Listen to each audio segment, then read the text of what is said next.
Já imaginou um lugar onde tudo pode coexistir em perfeita harmonia? De 5 a 9 de dezembro de 2022. Aprenda uns com os outros em vários diálogos transnacionais. Para juntos alcançarmos um planeta regenerado, é preciso que todos reflitam sobre a importância de se ter comportamentos e ações equilibradas para um mundo melhor. O Festival Conhecendo os ODS Latin América. Separe um espaço livre para você aprender com os maiores líderes do mercado. Em uma imersão transformadora que nasce através dos 5 P's para o desenvolvimento sustentável, pessoas, prosperidade, planeta, parcerias, paz. Participe e permita-se a trocar ideias inovadoras em busca de um planeta equilibrado.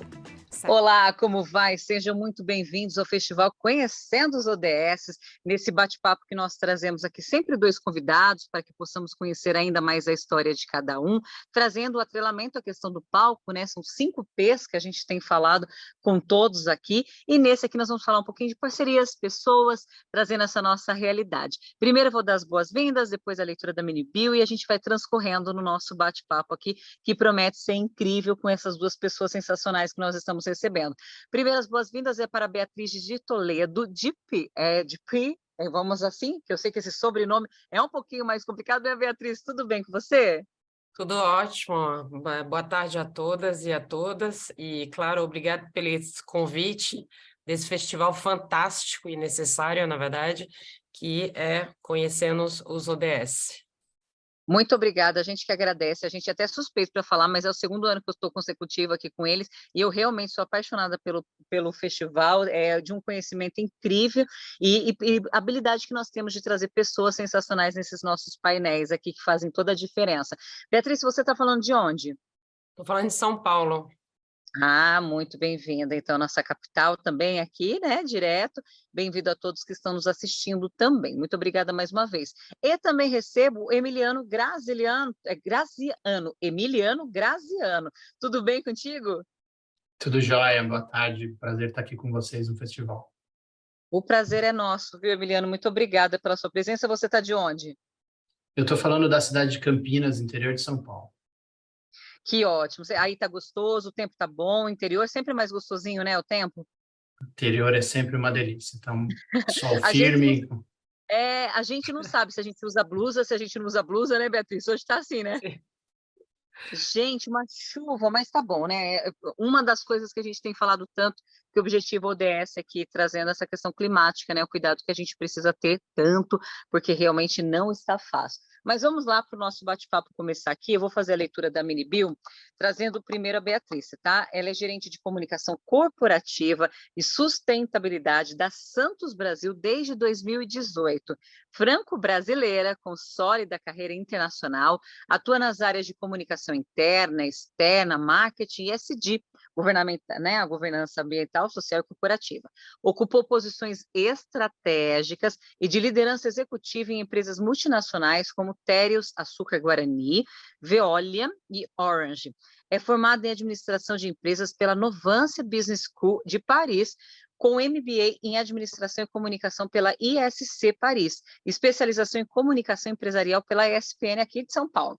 É membro da ABERJ, Associação Brasileira de Comunicação Empresarial, onde participa de comitês de estudos temáticos ligados à inovação em comunicação corporativa, comunicação e gestão de riscos e crises e comunicação e engajamento em ESG.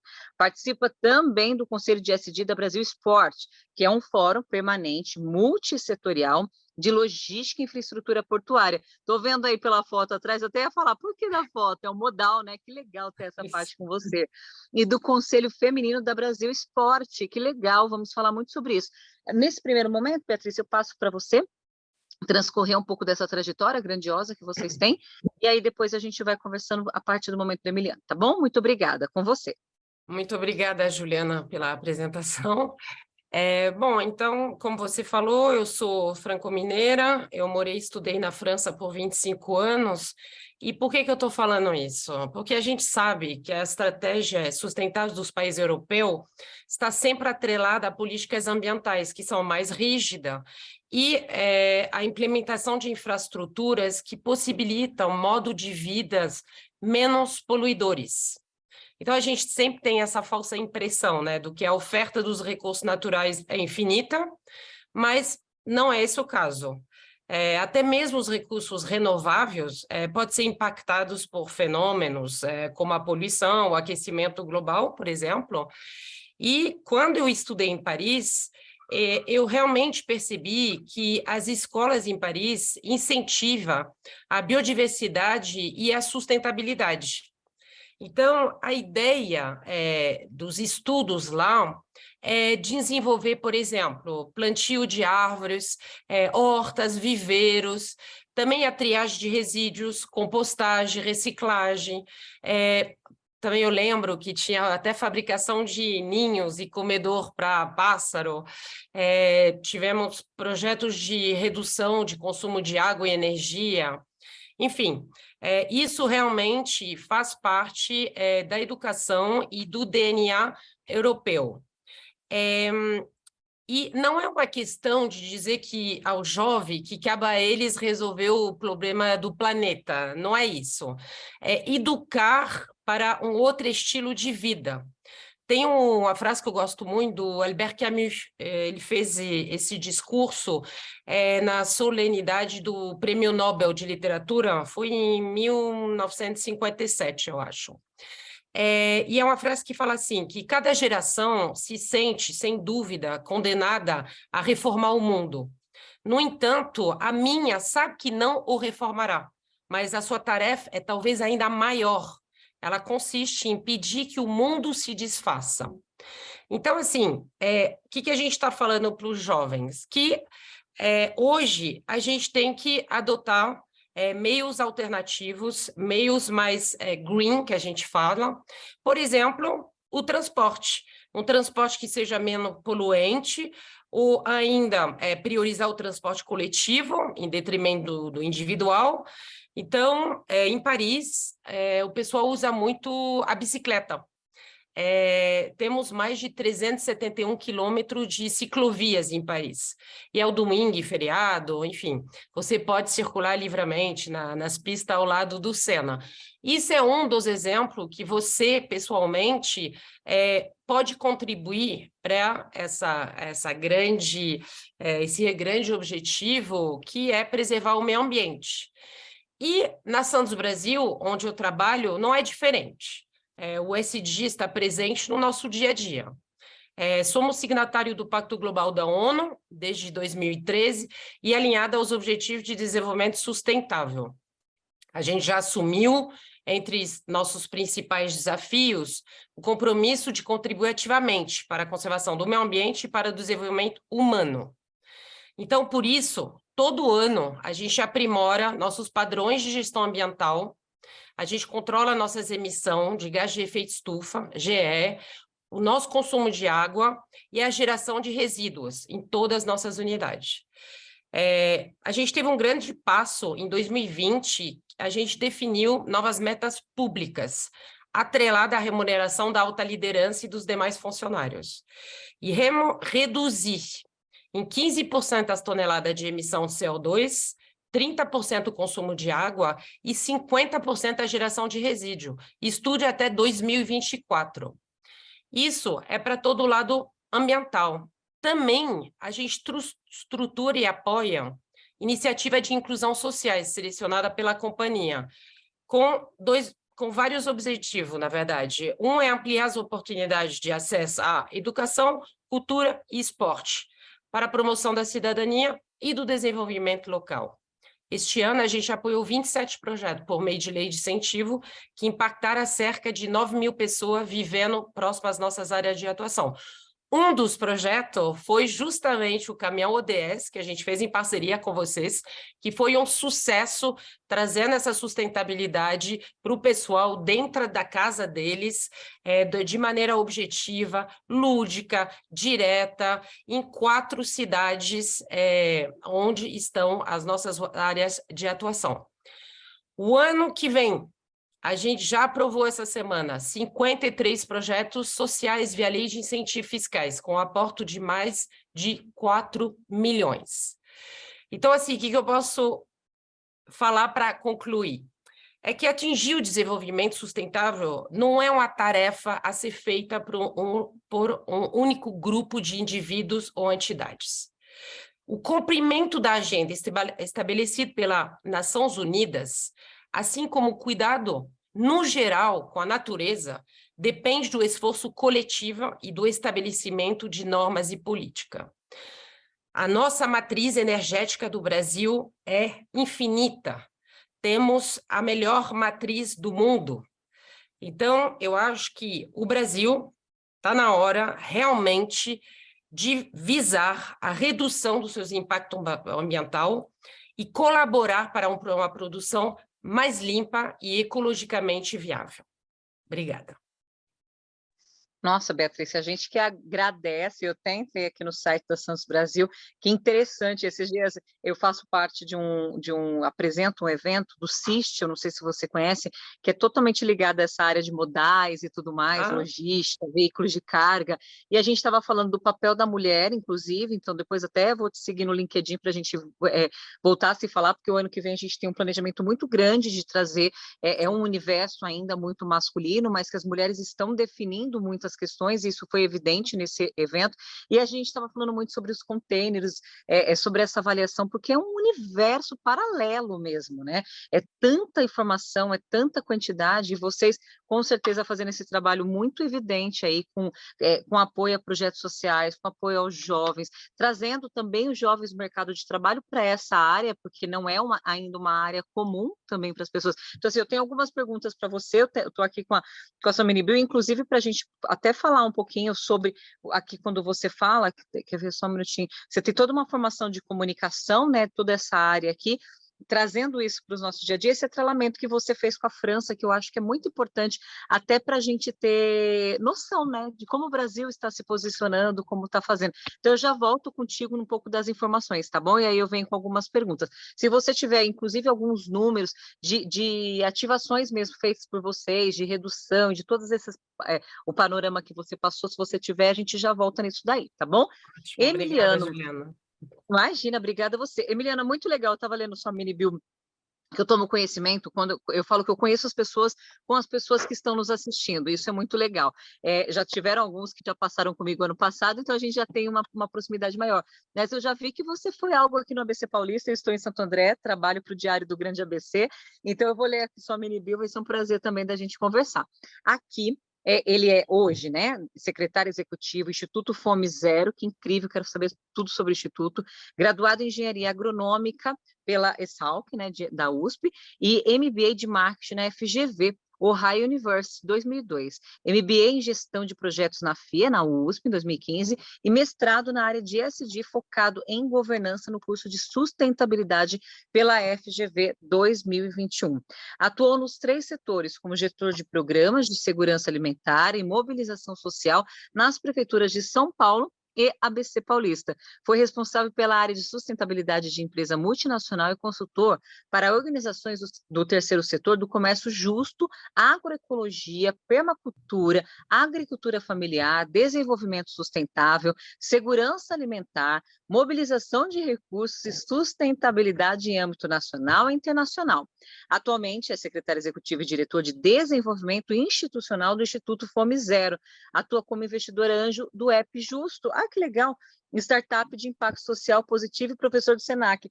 Caramba, é muito bacana a gente conhecer um pouco desse universo. Em qual prefeitura aqui do ABC, Emiliano, antes de você dar o start aí? Boa tarde. Eu trabalhei na Prefeitura de Santo André, eu fui, por um tempo, diretor interino da CRAISA, mas a minha principal ocupação, e que é o maior marco na minha trajetória, eu fui coordenador do Banco Municipal de Alimentos aí da Prefeitura de Santo André. Que legal, que legal. E, aliás, olha, o banco aqui continua sempre maravilhoso. Todos os eventos aqui em Santo André, a gente faz muito direcionado ao Banco de Alimentos, um projeto super salutar mesmo, que ótimo. A palavra é sua agora, conheci um pouquinho mais aqui do ABC. Que joia. Bom, eu comecei a minha carreira trabalhando numa empresa privada com controle de pragas urbanas, né? Rato, barata, morcego, pombo, aranhas, escorpiões, que é uma parte bem técnica da agronomia.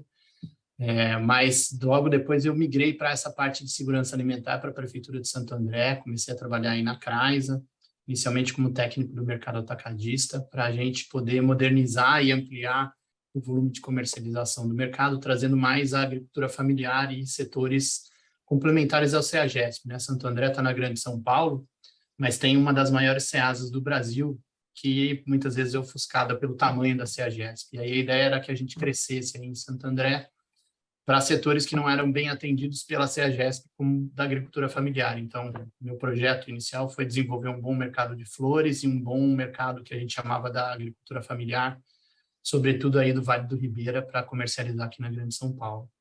Logo depois surgiu essa oportunidade de eu entrar na área de segurança alimentar, especificamente desperdício de alimentos, né, coordenando o banco. O Banco Municipal de Santo André, para quem não conhece, o Banco Municipal de Alimentos é uma entidade fundada pela prefeitura, que pega alimento onde está sendo levado para o lixo e distribui para entidades assistenciais com acompanhamento técnico, né, de uma equipe de nutricionistas. Eu me lembro que a gente, na época, em Santo André, fazia uma destinação de algo ao redor de algumas centenas de toneladas de alimentos e chegou a ter uma equipe de 120 estagiários de nutrição que faziam o estágio obrigatório curricular, né, do curso de nutrição. Para se formar nutricionista, você tem que passar por 4 áreas de conhecimento. E a gente tinha 120 estagiários aí, visitando as entidades assistenciais da cidade de Santo André e também de algumas cidades circunvizinhas, e fazendo acompanhamento antropométrico, né, vendo se a criança estava crescendo saudável e tudo, e os idosos também. Então, era um trabalho muito, muito maravilhoso, integrado aí com as políticas públicas, né, e a política de segurança alimentar do município, e sobretudo com as feiras livres, porque sobra bastante alimento na feira livre, e aí a gente pegava esse alimento nas feiras de Santo André. Eu me lembro na época que eu tive por aí, foi o surgimento da primeira feira livre, que foi na Coab, se não me engano, eu não me lembro mais o nome do bairro, mas uma primeira feira livre noturna, porque a feira livre é para atender a dona de casa, para ter alimento saudável dentro da sua casa, e quem mora numa Coab normalmente estava na época, né, trabalhava fora, tinha um senso que muita gente trabalhava fora de Santo André, inclusive, e não tinha tempo para ir na feira durante o dia. Então, a gente decidiu fazer a feira à noite para essas pessoas, para essas mulheres, sobretudo, chefes de família, acessarem alimentos frescos de qualidade, frutas, legumes e verduras, e ter essa alimentação mais saudável na sua residência. Foi um sucesso, assim, acho que foi uma das coisas mais impressionantes que eu vivi, porque a gente não come mal no Brasil porque a gente quer. A gente come mal no Brasil porque a gente tem desconhecimento e, às vezes, porque a gente não tem acesso. E o acesso é simplesmente a dificuldade de comprar. E é isso, você passa o dia inteiro fora e depois, que hora você vai comprar à noite, né? Hoje a gente vai num supermercado. Os supermercados são caros, tem aí uma manipulação de mercado bastante agressiva que não dá para ter acesso a todo mundo. Então, uma política pública que tinha no município de Santo André era os sacolões das feiras livres, com preços bastante acessíveis, mais alimentos de altíssima qualidade, né? E um trabalho de educação alimentar que a gente fazia também com as rádios comunitárias, aí, através da CRAISA, para poder estimular as pessoas a utilizar corretamente e utilizar integralmente os alimentos, né? O exemplo clássico é tomar suco de abacaxi com casca. A gente descasca o abacaxi, joga a casca fora, está jogando um monte de nutriente ali que a gente pagou por eles, que o agricultor se esforçou para cultivar, para incorporar, né, e para oferecer para você, e aí você joga isso fora porque é um desconhecimento. A gente não sabe como higienizar, a gente tem medo de higienizar, de comer, né, defensivo. Então, os trabalhos de educação alimentar e segurança alimentar em Santo André passavam por isso.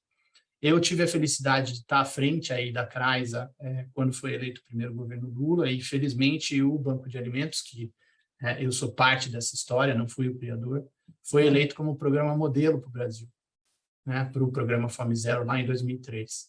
Isso, obviamente, catapultou não só o Banco de Alimentos de Santo André, como a carreira de todos os envolvidos, e eu fui chamado aí quase que imediatamente para assumir a parte de segurança alimentar e nutricional também da Prefeitura de São Paulo. E aí eu fui trabalhar com o Banco de Alimentos, né, em integração com as feiras livres, o Mercado Municipal de São Paulo, e um relacionamento, né, apesar de estar dentro do município de São Paulo, o CEAGESP é um ente federal, então um relacionamento com o CEAGESP da Prefeitura de São Paulo. Eu entrei em São Paulo, me lembro dos números, a gente trabalhava com um desperdício ao redor de 60 toneladas de alimentos por mês, que é pouco para uma cidade como a cidade de São Paulo, né, de 20 milhões de habitantes. E a gente, quando eu saí 1 ano e meio depois, a gente estava manipulando algo em torno de 900 toneladas de alimentos por mês, né? O que também é pouco, que a cidade de São Paulo tem mais de 900 feiras livres, né? E se você considerar que cada feira livre joga fora 100 quilos de alimentos, que não é muito, né? São aí 3 caixas de laranja, né? 3 caixas de tamanho normal, a gente vê o tamanho do desperdício de alimento que a gente tem no Brasil, né? Tem uma estatística que diz que 30% do que o agricultor produz não chega na mesa do consumidor final, né? Isso é uma estatística da Embrapa, já bastante antiga, mas bastante válida para os dias de hoje. Então, trabalhando na Prefeitura de São Paulo, eu tive aí a oportunidade de integrar o programa de desenvolvimento de bancos de alimentos para o Brasil, também fazer aí algumas consultorias aí inicialmente já para os órgãos das Nações Unidas, sobretudo a FAO, que é o órgão de agricultura e alimentação das Nações Unidas, e aí eu fui fazer um trabalho com o governo do Canadá, para ajudar eles a estruturar a rede de coleta de alimentos e doação chamado Second Harvest, que trabalha exatamente com desperdício de alimentos na realidade canadense, né? Apesar de ser um país rico, o Canadá recebe muito imigrante legal, né? É a maior cidade chinesa fora da China, se eu não me engano, é Toronto, ou era, e eles têm esse cuidado de também trabalhar com alimentação étnica, e aí acaba tendo um conflito de dificuldade de alimentação. Então, ajudamos aí, eu fiz parte de uma equipe de trabalhar com o governo canadense, e aí entrei por esse mundo do sistema Nações Unidas para as consultorias. Então, trabalhei aí com o PNUD, trabalhei com o Unicef, trabalhei com alguns órgãos das Nações Unidas, sempre com esses programas de segurança alimentar e desenvolvimento local. Tive a sorte, depois de trabalhar com a Fundação Banco do Brasil, na implementação de uma estratégia de desenvolvimento rural sustentável, que era uma estratégia de bancarização de pequenos agricultores no Brasil. O projeto que eu coordenei era um projeto com criação de cabras e ovinos, né? Caprino-ovinocultura, 9 estados do Nordeste. Foi um projeto piloto, mas como tudo no Banco do Brasil, gigante, com inicialmente 5.000 pequenos agricultores, em 9 estados do Brasil. A gente trabalhou 1 ano e pouco para poder trazer esses pequenos agricultores para uma segurança de um pouco maior de segurança alimentar, então para ter condições de almoçar, jantar e ter café da manhã todos os dias na sua mesa, né? Mas também para ter uma condição de dignidade, de cidadania para acesso a elementos bancários. Muitos desses agricultores, né, na época não tinham nem RG, né? Então, foi um trabalho muito bonito aí de cidadania do Banco do Brasil, que a Fundação Banco do Brasil desenvolveu. E depois eu fui finalizando esse trabalho de implementação, né, de auxiliar. Eu continuei na área de consultoria, empreendi com algumas empresas, uma empresa de produção de alimentos orgânicos com resíduos aí do Ceasa de Campinas e depois do Ceasa de São Paulo junto, então aqui na área do interior de São Paulo. Empreendi com uma empresa de gestão de projetos para terceiro setor, para ajudar justamente aquela pequena organização que quer captar dinheiro, precisa de recurso, mas não sabia escrever o projeto. Então, eu, junto com 4 colegas sonhadores, a gente montou uma empresa que ainda existe, chama-se Giral Viveiro de Projetos, e eu saí, a Giral continua hoje, é um grato filho que eu tenho, e depois acabei entrando para a iniciativa privada. Então, eu tenho a sorte de andar nos 3 setores. Na iniciativa privada, eu ingressei na BASF, que é uma empresa alemã, uma indústria do setor químico, mas é um setor químico de base para todos os outros grandes setores do Brasil. Então, químico, a BASF é dona da marca Souvenir de tintas, a BASF produz catalisadores para a indústria automotiva, a BASF produz defensivos agrícolas para a produção de soja, tomate e tudo mais. Então, eles estão em todos os produtos aí. E fiquei lá por 8 anos. O vice-presidente, uma época, brincou, falou, eu quero que a BASF seja a empresa mais sustentável do Brasil e seja reconhecida por isso. E em 2019 eu tive a felicidade de alcançar esse título, né? A maior premiação mais reconhecida que tinha na época do Brasil de sustentabilidade é o Guia Exame de Sustentabilidade. A BASF foi eleita como a empresa mais sustentável do Brasil em 2019, foi capa desse Guia Exame de Sustentabilidade. Resultado de um trabalho que eu fiz aí com a área de comunicação corporativa e relações institucionais, onde eu pertencia, é uma colega da Beatriz, a minha ex-chefe, a Cristiana Brito, que é maravilhosa, que, aliás, é uma mulher alfa. Ela tem um livro muito legal, se vocês se interessarem, tem um movimento Mulheres Alfa, eu acho que é muito interessante conversar com a Cris sobre esse tema. E a gente alcançou essa graça de ser a empresa mais sustentável e eu achei que estava na hora de eu mudar de áreas, né? Como todo sonhador, trabalhador aí da área de sustentabilidade, eu queria voltar para a academia e aí ingressei no meu mestrado na FGV, que é um mestrado maravilhoso, te provoca muito a refletir e se reposicionar como ser humano. E nesse momento eu achei que a minha carreira tinha que voltar um pouco para a minha origem, que era para o terceiro setor, para o Sistema Nações Unidas. Então eu voltei a trabalhar para o Sistema Nações Unidas, aí eu fui fazer a aproximação entre o Sistema Nações Unidas e o setor privado, para uma outra agência chamada IFAD, que é como se fosse o Banco Multilateral das Nações Unidas, que financia os projetos de agricultura e desenvolvimento agrícola. Eu trabalhei na América Latina, então aí eu tive a oportunidade de trabalhar em Honduras, El Salvador, Guatemala, Costa Rica, né, países extremamente pobres aqui da América Central, Peru, Brasil, né, América do Sul também. E o meu trabalho era basicamente fazer com que a iniciativa privada participasse das iniciativas das Nações Unidas como financiador e como parceiro. Então, bem no ODS número 17, aí na veia, para poder melhorar os indicadores de todos os ODS da América Latina em geral. Foi uma consultoria de 1 ano, e aí, imediatamente, eu conheci nesse caminhada o pessoal do Fundo JBS pela Amazônia. Imediatamente que eu saí, eu fui trabalhar no Fundo JBS pela Amazônia, estruturando a parte de captação de recursos, aí exclusivamente para o fundo. É um fundo criado super recente, tem aí um pouco mais de 2 anos, e atua exclusivamente na Amazônia brasileira. Acabou de fazer o seu planejamento estratégico, tem 3 eixos aí de atuação, né, com ciência e tecnologia, desenvolvimento de comunidades e bioeconomia.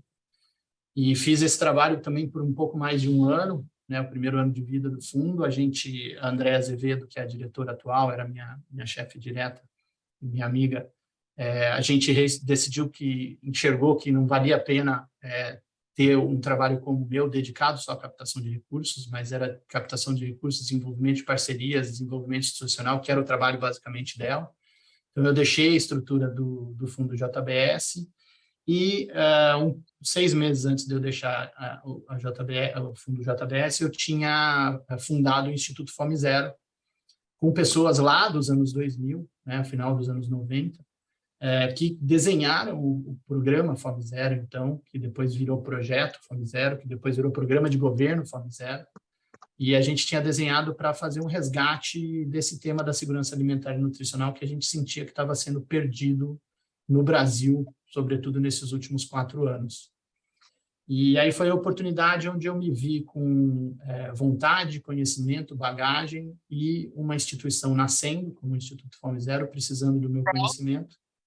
Foi a oportunidade onde eu entrei de cabeça para ser de novo um empreendedor, e agora um empreendedor social, para tocar o Instituto Fome Zero e fazer com que ele cresça como ele deve, o tamanho que ele deve ter para a sociedade brasileira atual. De Instituto Fome Zero, eu quero perguntar várias coisas. Eu já coloquei aqui, eu pontuei várias coisinhas, não entre, por favor, ainda, porque não, é muito isso, legal. é rápido. Não, e foi engraçado que eu entrei no site, aí estava escrito o sobre, tá assim, quer ver, ó, Instituto Fome Zero, deixa eu pegar aqui, ó, José Graziano da Silva. Eu falei, peraí, é parente do Graziano? Porque falou agora o sobrenome. Quem é José Graziano? Essa é uma sina que me acompanha a vida toda. José Graziano é meu pai. Existe um outro Graziano bastante ativo na política brasileira, chamado Chico Graziano, que é primo do meu pai. Também tive o prazer de trabalhar com o Chico um bom tempo. E o Chico também trabalhou nessa área de reforma agrária, né, no começo da sua carreira. Também é formado na Fundação Getúlio Vargas. Mas o Instituto Fome Zero eu fundei junto com meu pai, porque uma das coisas que eu gostaria, né, que nós, né, somos 13 fundadores do Instituto, gostaríamos de manter também a memória e o acervo que não só o meu pai, mas outros pensadores de segurança alimentar produziram aí no mundo, né? Josué de Castro, o Betinho e o Zé Graziano são, assim, 3 grandes pensadores que a segurança alimentar não pode perder. Perfeito, Milena. Desculpa, eu até te perguntei, porque você foi falando, falei, ele vai entrar nessa questão, eu quero perguntar outras coisas. Mas você fechou a sua parte a principal aqui, eu posso dar andamento? Beleza. Beatriz, aliás, depois eu quero, você falou da colega aqui, Mulher Alfa, é o livro de quem que é? Para a gente já pegar as tuas referências. É assim, a gente vai aprendendo tudo em conjunto. Cristiana Brito, Então já abri maravilhosa, ela certinho. é membro da ABERJ, colega da Beatriz. Já Vocês abri aqui aí no site e já possibilitei aqui a compra. Tem para venda em todos os sites, os principais aí. Mulher Alfa, liderança que inspira, Cristiana Xavier de Brito. Então já achei aqui certinho. Depois eu vou dar uma olhada com carinho. Beatriz, como nós falamos, ainda seguindo até nesse cunho realmente da mulher, porque como eu falei para você na leitura da sua mini bio, falando um pouco desse universo também. Eu queria até que você expressasse um pouco isso, dessa pontuação do feminino em áreas como logística, né, dessa busca constante que a gente traz aqui, e da sustentabilidade também. Se você acabou trazendo um olhar, acho que é desde 2018, né, que você está nessa empresa, que é a Santos Brasil, Isso. se eu não me engano, estou aqui na leitura, e inclusive a Santos Brasil aqui, né, pelo site, trazendo mais de 9 mil clientes, é uma potência de empresa. Então, assim, parabéns para você pela sua atuação, mas me traz um pouco dessa questão, sabe, da atuação feminina também. Então, na verdade, quando a gente fala diversidade e inclusão, dentro da Santos Brasil, a gente valoriza a diversidade e inclusão, e a gente até foi considerado, pelo 4º ano consecutivo, uma das melhores empresas para se trabalhar, o Great Place to Work. No entanto, como você pontuou, apesar de todas as conquistas, a implementação e aceitação total da diversidade, equidade e inclusão, a gente sabe que ainda é um longo caminho a ser percorrido dentro do nosso setor e da nossa empresa. Então, nesse início de ano, a gente fez um censo de diversidade para identificar os perfis de diversidade da Santos Brasil. A gente construiu um programa de diversidade e inclusão com mais de 70 ações para serem realizadas até 2025. É muito essa coisa de lugar de mulher é onde ela quiser, na verdade. Você comentou aqui, justamente, o meu cais aqui, você está vendo esses navios? A gente teve, há 2 semanas atrás, o maior navio que entrou no Porto de Santo e que atracou no nosso cais aqui. Quem está liderando toda essa operação é uma mulher, ela chama Evelyn, ela é a gerente de operação, e junto com a coordenadora de operação. Então, nunca foi visto no Porto de Santo um navio tão grande, que chama Panamax, na verdade, são os 366 que a gente chama. E quem liderou tudo isso, junto com as equipes, foram uma gerente e uma coordenadora. Então, assim, esse mundo do porto sempre teve muito estigma do que o porto é força, é a força do homem, tudo isso. Mas, assim, de 20 anos para cá, o porto se automatizou. Então, hoje em dia, só trabalha no porto quem tem não só capacidade física, mas capacidade intelectual. Então, a gente sabe, as mulheres têm um número, estuda mais do que os homens, isso é um fato, no Brasil principalmente. Então, hoje, a mulher, ela tem o lugar dela aonde ela quiser. Ela pode dirigir os nossos caminhões, como ela pode fazer toda a parte operacional do nosso terminal para um navio gigantesco que entra no nosso porto sem problema. Então, eu acho que nós, mulheres, a gente não tem que se limitar, a gente tem a chance que a economia evoluiu e agora você é julgado pela sua capacidade intelectual e não mais física.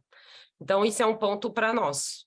E segundo, eu acho que a gente tem que sempre pedir o apoio dos homens, porque os homens, eles são primordial nessa ascendência das mulheres. Sem eles, sem o apoio dos homens, a gente não consegue ter cargo de liderança, entrar em conselhos. Então, eles são a peça fundamental. Então, a gente tem que trabalhar de mão dadas, homens e mulher, para buscar essa igualdade e mais ainda nesses setores que têm essa fama de ser uns setores muito masculinos, muito machista, e eu acho que é isso. Eu sempre tive a sorte de ter uns mentores, homens, que me ajudaram a crescer, com quem eu aprendi muito. Eu fui tratada de igual a igual, e vamos que vamos traçando a nossa rota. E, claro, também tem um ponto importante, as mulheres têm que se ajudar. A gente tem que puxar as mulheres para cima, juntas, na verdade. Criar um ambiente mais acolhedor para nós, mulheres. Um ambiente onde a pessoa pode amamentar, por exemplo. Um ambiente onde a mulher tem um espaço para se abrir dentro da empresa. E é isso, as necessidades fisiológicas são diferentes, mas a gente tem que se adaptar. O mundo atual é esse. Os homens precisam das mulheres para ter filhos, tá? Então, isso é um detalhe. Sem as mulheres, ninguém tem filho, não tem mais população nesse planeta. Ainda não teve uma tecnologia moderna para homem engravidar. Então, é isso que eu sempre falo. Eu falei, pensa que se você está no planeta é porque sua mãe pode ter filho. Então, dá o justo valor a essas mulheres, porque além de ser mãe, elas são várias outras coisas. Elas trabalham, enfim.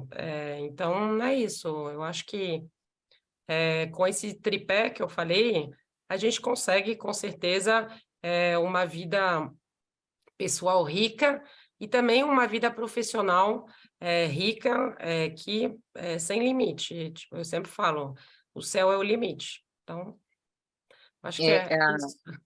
E, Beatriz, é muito interessante você falar exatamente, andar de mãos dadas, né? Quando a gente fala muito do protagonismo da mulher, principalmente com os objetivos sustentáveis, que é a igualdade de gênero, tudo é igualdade, né? É andar em conjunto.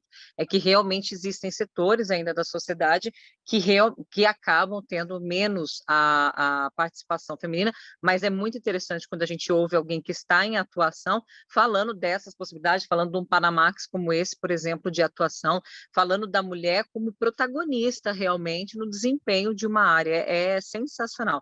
Eu já volto contigo também. E aí, o Emiliano, Instituto Fome Zero, né? Eu entrei aqui, a gente, para algumas outras, Fome Zero para a gente já é algo natural, assim, para a gente começar a falar, né? As pessoas conhecem já, faz parte do dia a dia, de quando falam de projetos sociais ligados à segurança alimentar. Nós vivemos momentos muito tensos, né? Já faz ao longo dos anos, não é algo só agora, mas muito intensificado por causa da pandemia também. E aí a gente conversa sobre segurança alimentar. Então, eu queria que você me desse um panorama do Fome Zero, e aqui eu via um pouco dos objetivos, que é promover o direito à alimentação adequada, apoiar a formulação de políticas de combate à fome, envolvimento das 3 esferas federativas, desenvolvimento local. Vocês têm alguns né, os pontuais muito fortes para você trazer para a gente, por favor. Bom, o Instituto Fome Zero, eu gosto muito de falar que a gente se apoia em quatro formas de trabalho complementares, né? Primeiro, é o que eu estava falando do acervo e memória, né? Tem muita coisa que foi produzida já no Brasil e no mundo sobre segurança alimentar e nutricional que a gente deveria ter muito orgulho e copiar, né? A política de bancos municipais públicos de alimentos, por exemplo, é um exemplo, né? A gente tem banco municipal público de alimentos, deveria ter em todas as capitais do Brasil, né? Em grandes cidades, como aqui Campinas, onde eu estou, tem um banco municipal público de alimentos. E isso é um capital que deveria ser preservado, deveria ser melhor trabalhado. Então, a gente trabalha nessa frente de resgatar e disponibilizar. Inicialmente, a gente tem só o nosso site para fazer isso, mas a gente tem aí um processo de formulação de várias parcerias para a gente estar em diversas universidades, e não só nas brasileiras, a gente quer transformar isso para todos os idiomas, para que a gente possa realmente copiar. O programa Fome Zero começou lá em 2000 aqui no Brasil, né? Implementou no governo de 2003, mas ele foi copiado no mundo todo. Na África, a gente tem vários exemplos de países que copiaram a política do programa Fome Zero, na Ásia, na África subsaariana, na própria América Central, na Europa também, tem vários exemplos de programas de bancos de alimentos, né? De colheitas urbanas, de restaurantes populares, todas as iniciativas de combate à fome muito exitosas e que devem ser colecionadas, replicadas e preservadas. Em paralelo a isso, tem esse trabalho de educação e formação, né, que a gente fala, principalmente dos gestores e atores públicos, porque a transformação social, eu tenho a felicidade de ter passado nos 3 setores, ela precisa do setor público para ela se efetivar e para ela perpetuar. Você olha o SUS no Brasil, o SUS só resiste porque ele é municipalizado, né? A gente tem um sistema privado excelente em algumas cidades no Brasil, que às vezes supera o SUS, mas a gente tem alguns lugares que não existe nada além do SUS, né? A segurança alimentar a gente enxerga com essa visão também, de que ela deve, a política de segurança alimentar e nutricional deve ser preservada, principalmente no nível municipal, né? E aí a gente trabalha com esse apoio de educação para vereadores, para gestores públicos, prefeitos, equipes, né, diversas, né, sejam municipais, de governos estaduais também, e até do governo federal, nas suas diversas esferas. Porque a gente também precisa saber verificar e acompanhar, né, e fiscalizar. Então, Tribunal de Contas da União, Ministério Público, todos esses órgãos, né, precisam saber o que é uma boa política de segurança alimentar e nutricional, precisam saber como medir isso, né? Não é gastar dinheiro, não é construir prédio de banco de alimentos, é quantas toneladas de alimentos você tirou da rua e virou efetivamente refeição. Porque não adianta você tirar da feira livre, que ia ser jogado no lixo, e jogar no lixo do banco de alimentos. Você tem que transformar isso em efetivamente nutrição, né? Não adianta você estimular o consumo de ultraprocessado. Você pegar na escola, você dá um valor por criança de um pouco mais de 30 centavos, que a prefeitura consegue comprar no máximo um suquinho de caixinha ou uma bolacha, sendo que o Brasil é um dos maiores produtores de fruta do mundo, in natura, sendo que a gente tem cidades no Brasil que jogam toneladas e toneladas de fruta fora, porque simplesmente não tem quem compre, e o governo podia comprar. Então, esse é um outro lado, de capacitar o agente público de enxergar isso, de mostrar que ele tem o poder, né, a caneta na mão, né, de falar, não, eu não vou comprar bolacha, eu não vou comprar Danone, e aí eu não estou julgando aqui, né, o iogurte, eu estou dizendo que a gente tem opções tão saudáveis quanto e mais naturais, né, e a gente tem que fazer esse tipo de educação. A gente tem um outro lado, e aí valorizando o papel do setor privado, que é levar esse conhecimento também a serviço das estratégias de desenvolvimento e de sustentabilidade das empresas. Porque as empresas estão inseridas em territórios, as empresas têm pessoas, as pessoas almoçam por muitas vezes, né, tomam café por muitas vezes na empresa, e você precisa também que o conceito de segurança alimentar e nutricional seja compreendido pelas empresas, seja trabalhado de uma maneira positiva. Então, se a empresa Santos Brasil é um excelente exemplo, eu lembro quando eu estava na BASF, a gente conversou algumas vezes com o grupo, por exemplo, que trabalha dentro do Pacto Global da ONU, que a Santos Brasil faz parte, e a gente conversava assim, como que eu desenvolvo uma política de engajamento com a comunidade do entorno, de maneira que essa comunidade não fique dependendo da empresa, né, e não fique batendo na porta da empresa pedindo esmola, pedindo dinheiro. Eu quero que essa comunidade se desenvolva. Se a minha empresa estiver inserida num território rico, vai ser bom para a minha empresa, vai ser bom para todo mundo. Então, como é que você leva a perspectiva de segurança alimentar? Como é que você estimula, por exemplo, a presença de hortas dentro das creches que você dá recurso para patrocinar, né, nos seus programas de relacionamento ou de RSE da sua empresa? Como é que você faz com que aquele casa de acolhida, aquele asilo que você patrocina, promova uma alimentação saudável para aqueles, né, velhinhos, para aqueles abrigados? Então, todo esse trabalho de apoiar o setor privado, também a gente entende que é fundamental. E aí, esse eixo das parcerias, ele pode ser estabelecido com consórcios municipais, pode ser estabelecido com ONGs e com o setor privado, né? E, por fim, eu acho que um outro eixo que é fundamental, e eu aprendi isso ao longo da minha carreira, e a Beatriz está aqui para não me deixar mentir, é a comunicação. A gente não existe bom trabalho de educação, de perpetuação de qualquer coisa sem uma boa comunicação. Então, o Instituto Famisário trabalha com o eixo da comunicação para a segurança alimentar e nutricional, inicialmente com 2 atividades fixas bastante interessantes. Uma provocação mensal, toda primeira quinta-feira do mês, às 6 horas da tarde, a gente faz uma live. Se você entrar no nosso canal do YouTube, você vai ver, tem mais de 20 já feitas, com um tema de segurança alimentar e nutricional, e a gente convida 3 debatedores e a gente abre ao público do YouTube para qualquer pergunta. A gente já falou da importância dos quilombolas, a gente já falou da importância da gastronomia, dos chefs, né? Eu tive a oportunidade de moderar esse debate. A gente já falou da importância das mudanças climáticas e da conexão com segurança alimentar. A gente falou de muitos temas e a gente coloca isso para que a sociedade desperte o seu interesse e para que a gente possa instigar debates e traga boas informações, né? Então, o Instituto, na live, debate e depois disponibiliza bastante material sobre esse tema, né? E o último, vamos dizer, veio de ação dentro da área de comunicação é a gente promover um clipping, né, que a gente chama de café coado, de alto nível, para que você leia uma vez por semana sobre segurança alimentar e nutricional com as melhores e mais recentes publicações, não necessariamente técnicas, então notícias, né, e debates que estão surgindo no mundo. Por que chama café coado? Que é para você tomar, você está coando aquele seu cafezinho no sábado de manhã, você vai fazer aquela coisa que você quer fazer sossegado, você faz e lê o café coado, né, se você se interessa pela área de segurança alimentar. E aí a gente, com isso, julga que a gente consegue, de novo, trazer boas informações para um debate qualificado, para a gente parar de falar que combater a fome é dar cesta básica. Também. Como dizia o Betinho, quem tem fome tem pressa. Você não pode esperar a campanha de Natal para você doar uma cesta básica. Você precisa doar a cesta básica essa semana, né? O estado de insegurança alimentar, que a gente aí tem 60 milhões de pessoas no Brasil, é o cara que não sabe o que ele vai comer amanhã, ou se ele vai poder comer amanhã. De manhã, na hora do almoço e à noite. Isso é insegurança alimentar. Você não tem certeza se vai ter dinheiro, ou pior, se vai ter alimento, né?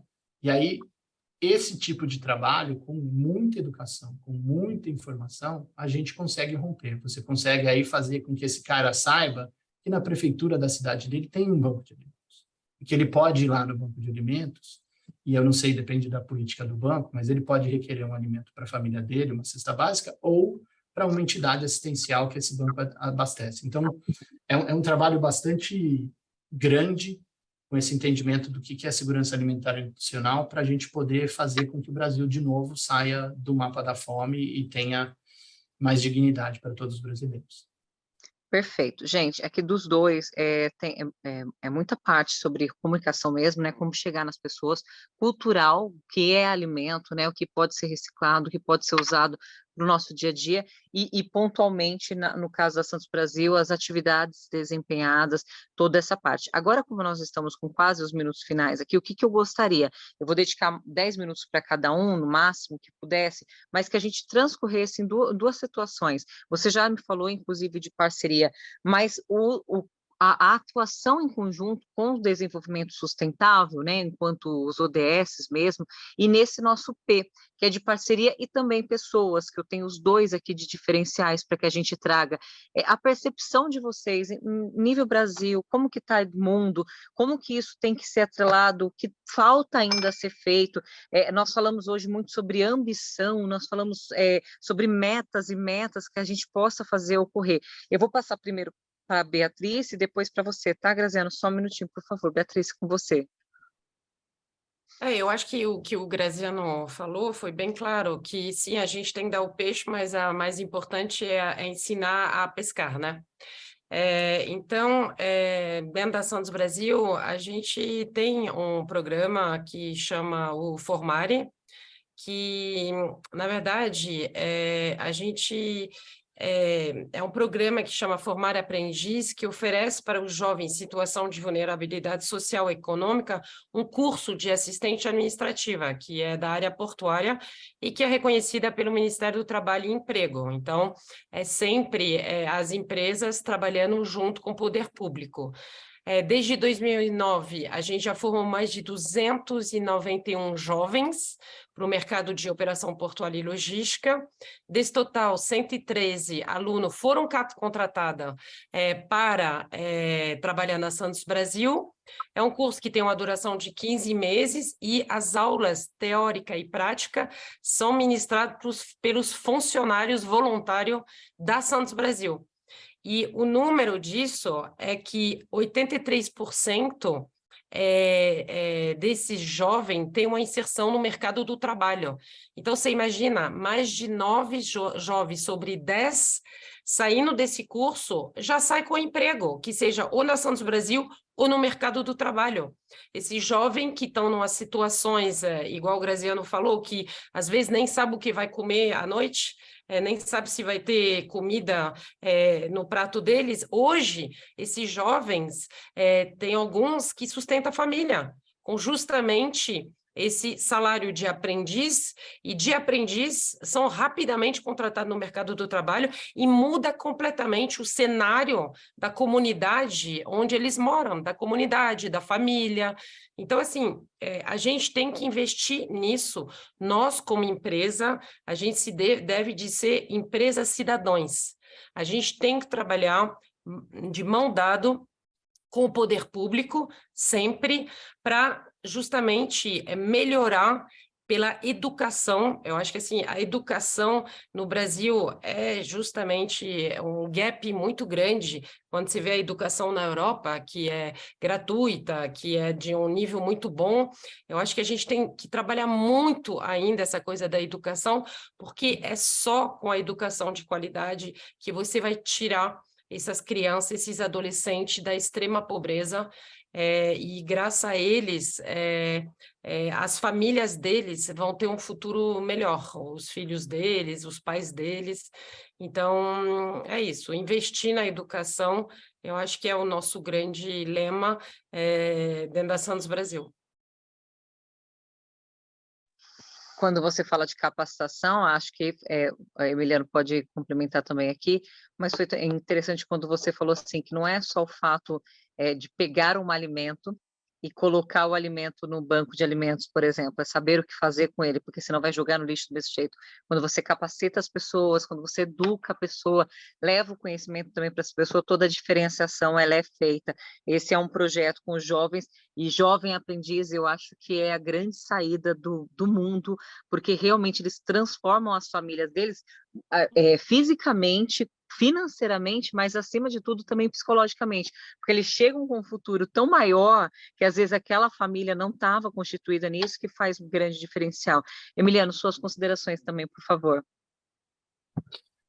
Olha, Juliana, eu acho que esses dois P's, pessoas e parcerias, realmente são fundamentais, né? Eu vou pegar o exemplo do App Justo, que eu participo desde a da concepção e hoje como conselheiro e investidor anjo, que é um exemplo que olha a parceria desde o começo, né? A App Justo é um aplicativo que você pode pedir comida ou pode fazer entrega de mercadorias de um ponto A para um ponto B, né? Tem alguns concorrentes aí que a gente sabe, né, no mercado. E qual que é o princípio da App Justo? É que ele vai ser justo para o entregador e para o restaurante. Então, ele começa pensando na parceria. E por quê? Porque do mercado em geral, a média é que quase 30% do preço que o consumidor final paga fica na mão da plataforma, do intermediador, que deveria ser um parceiro, mas ele não é. Ele é um explorador da mão de obra do entregador, que é um conceito hoje que chama-se uberização, precarização do trabalho, porque aquele entregador, às vezes, ele ganha R$2, R$3 pela entrega que ele faz, de um produto que, né, vai custar R$40, 50, 80, 100, uma refeição. O App Justo surge na contramão disso. Surge para que a gente dê um rendimento digno e mínimo, né, a esse entregador. Então, o cara não sai do lugar se não ganhar pelo menos R$10. O cara ligou a moto, a taxa mínima que ele ganha é R$10. Aí você fala, nossa, mas então vocês são mais caros. Surpreendentemente, não. Por quê? Porque o App Justo tira da sua taxa de transação. Então, ele é parceiro. A parceria, ela, né, e esse é o recado, a parceria é uma renúncia de ambas as partes, de todas as partes envolvidas. Então, o restaurante deixa de ter a exclusividade de um grande aplicativo para entrar numa plataforma pequena que é o App Justo. O App Justo abre mão de uma parte da remuneração que é a média do mercado. E essa média dessa remuneração vai para o entregador, que é a terceira parte, é uma parceria, que é a pessoa. Né? A gente esqueceu, e hoje em dia está muito cruel, a gente não vê mais a fome, a gente não vê mais o entregador de comida. Né? Ficou normal. Você passou no semáforo, o cara bate na tua janela, você nem olha. Você não sabe se era branco, preto, amarelo, se estava de camiseta verde, se estava de camiseta azul, se estava pelado. Você não vê. Então, essa normalização da barbárie é que a gente tem que tomar cuidado e a gente tem que olhar para as pessoas. E as pessoas precisam ser consideradas nas parcerias. E quando você considera, você consegue, para fechar o raciocínio, resultados como, por exemplo, no App Justo, onde você tem uma entrega da mesma refeição, vindo do mesmo restaurante, mais baixa por aquela plataforma, porque é uma plataforma de parceria. Ela não é uma plataforma de exploração.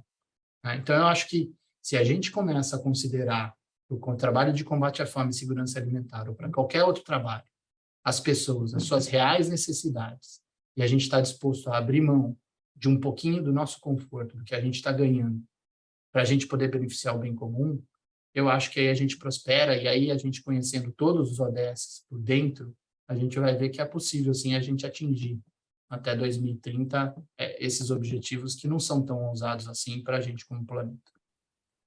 Você já tem até preocupação aqui no site, eu não conhecia o App Justo, já tinha ouvido falar, mas não conhecia. Colaboramos com os Objetivos de Desenvolvimento Sustentável da ONU, o 8, que é trabalho digno e crescimento econômico, e 10, de reduzir as desigualdades. Quando a gente, duas partes que você me falou realmente chamam a atenção, que é não normalizar a barbárie, que eu acho que isso é realmente o que está comum. A gente vive num ciclo tão maluco que a gente não para se importar, ou a gente vê tanto, e quando vê tanto a gente fala, não, isso é normal, né? Isso não é nada normal. Na sua frase aqui do Instituto Fome Zero, você fala que a única coisa que existe é zero fome, não existe um pouquinho de fome, é fome zero e pronto, acabou. Isso é realmente muito importante. E a outra questão é do cada um tira um pouquinho, porque parceria também não é que todos vão ganhar, mas às vezes um pouco de cada um ceder, e aí cedendo todo mundo em conjunto, fazendo algo muito importante. Emiliano, sensacional, obrigada pela explanação e tão relevante. E Beatriz, você na sua fala também, eu estou grávida, né? É muito interessante quando você fala criar um ambiente saudável para a mulher, que possa amamentar, que possa fazer. Eu tenho uma rede de apoio muito legal, onde eu trabalho mais eficazmente, que é aqui no Jornal Diário do Grande ABC, e muita gente estava falando isso, não, vai ter um berçáriozinho, aí você vem, a gente cuida, aí a gente brinca, e você continua, porque eu falei, eu não vou parar, né, meu universo é totalmente insano de horário e tudo mais, mas eu gostaria de vivenciar a gravidez, e é isso que a gente fala, somos diferentes, em questões fisiológicas, porém a gente é uma junção de tudo. Então, muito aprendizado aqui com vocês. Eu agradeço demais a participação. Primeiro, vou agradecer e passar aqui para a Beatriz. Muito obrigada. Você é nascida na França ou você é nascida aqui no Brasil? Não, eu sou mineira, eu nasci em Poços de Caldas. Minha mãe é mineira, só que com um mês de idade, como meu pai é francês, a gente voltou para a França, na verdade. Os dois são maravilhosos. Dois lugares estão de parabéns. Sim, queijo e camembert, metade queijo, metade camembert, exatamente. O queijo não para, né? Você é do queijo, com certeza. E obrigada pela oportunidade de ter você aqui. Mande um abraço para todos da Santos Brasil, para todos, sem exceção nenhuma, e obrigada pela sua participação. Obrigada a vocês dois, foi muito bom. Obrigada, Beatriz. E, Emiliano, para você também um agradecimento especial também na questão do Fome Zero, quando quiser, para a gente trazer esse projeto um pouco mais ainda em evidência. Muito legal a questão das lives, eu entrei lá, vocês conversando com os chefs, a gente sente muita diferença disso, meu marido é chefe de cozinha, e a gente fala, ele até brincou, mandou aqui para mim, falou assim, eu faço suco com casca, porque realmente a gente tem esse hábito é nosso já. Eu faço parte de uma ONG, inclusive, que ela está fazendo isso na alimentação das crianças. Não é só a carne, não é só isso, né? Você tem uma alimentação em conjunto. Então, essa conscientização é muito linda, muito viável para que a gente chegue a algo sustentável mesmo. Obrigada, viu, Emiliano? Um abraço para todos do Fome Zero e para o seu pai também. Obrigado, eu que agradeço. É sempre importantíssimo poder contar um pouco dessa história bonita e chamar mais gente para contribuir com o Instituto Fome Zero e com principalmente conhecer os ODS por dentro, que a gente vai conseguir transformar essa sociedade. Obrigado da oportunidade, um abraço aí. Eu não lembro, você falou quantos anos faz do Fome Zero? O Instituto Fome Zero tem um pouquinho mais de 2 anos. Muito legal. Nossa, e que coisa, né? A gente já ouve tão bem e tão ativo, né? Muito bacana. Obrigada. Gente, para vocês que nos seguiram, nos ouviram, participaram e compartilharam, meu muito obrigada. Aqui foi Emiliano, Beatriz com a gente. Vocês sabem que tem vários painéis, várias temáticas para que a gente troque aqui nosso bate-papo direto. Muito obrigada pela oportunidade e até mais.